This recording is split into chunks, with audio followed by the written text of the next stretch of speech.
Begin chapter. Sheila is stressed and concerned about the upcoming surgery. She appears to be fatigued all the time. All we know is that this tumor is rare, occurring in only a few individuals out of every few million or so. If it is so rare, did the doctors really have the skills to remove it? None of us knew for sure, but we had so many questions, which probably contributed to the stress that was ever present. I met Sheila while at a University of Wyoming football game through a mutual fair-weathered friend. It was the fall of 1982. I was back at university for another semester. Among my friends at the time, I had two named Ron, both from my church group. One of the Rons and I had a lot in common. He grew up on a farm. We had similar taste in music, cars, girls. He was funny and humble and always a pleasure to be around. Later that year, Ron married the preacher's daughter and moved to California. Now a real estate broker, he has beautiful grandchildren. Ron and his wife have been married for 40 years now. He is and always has been a really nice guy. We all need a Ron in our life, a sturdy and hardy friend. Then there's the other Ron. He, at the time, was a bit full of himself and very much too self-assured. I think everyone has a friend like this from time to time, too. A bit annoying, but still within the friendship bubble. This Ron always dressed like a preppy.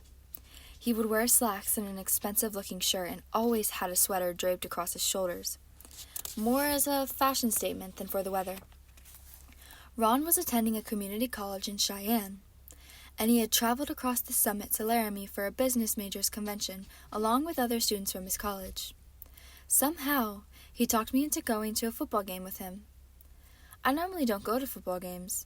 It had been a couple years since I attended a home game, but quite honestly, I needed the break from the studying. We arrived early, got some good seats in the student section, and spent a bit of time enjoying the cool, crisp day. The sun was shining brightly on the almost cloudless sky.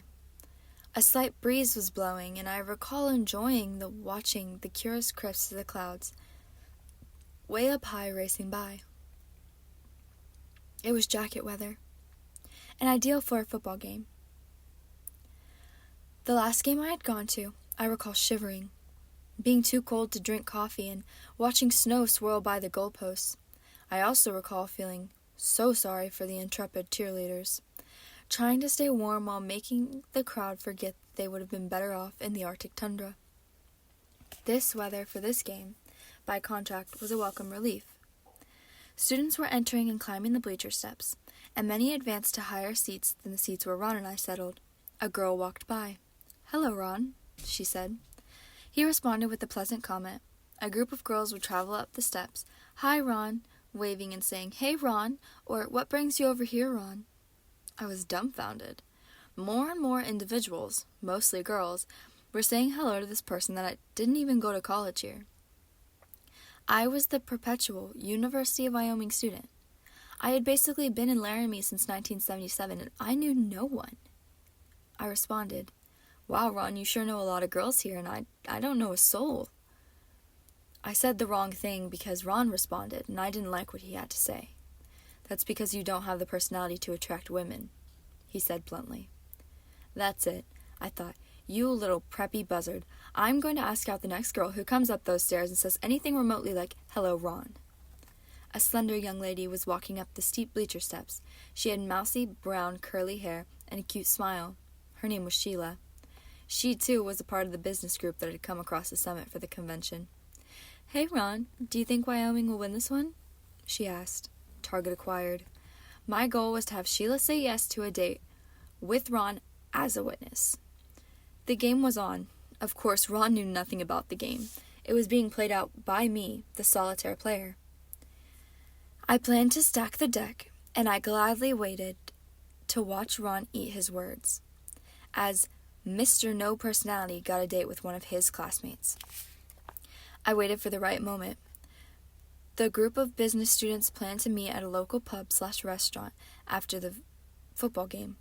I invited myself to the group rendezvous, pretending to enjoy the company of Ron, and did a fair job of acting like I was interested in business. We were milling around, traveling from one table to the next, and Ron and I happened to stop where Sheila and a small group of girls were standing. We talked about the game and other useless topics. I mustered up enough nerve to ask her out, and she said yes. Right there in front of Ron, Sheila said yes to Mr. No Personality. This soldier was content with his victory. Our first date was at a popular restaurant that evening, and the business school sponsor and the entire business team acted as chaperones. It was a little embarrassing, but the sponsor was determined to keep an eye on the students of which she was in charge of. It was sort of fun, too, having the entire team as chaperones, intending simply to make Ron eat his words. Little did I know that I would fall in love with her. End chapter.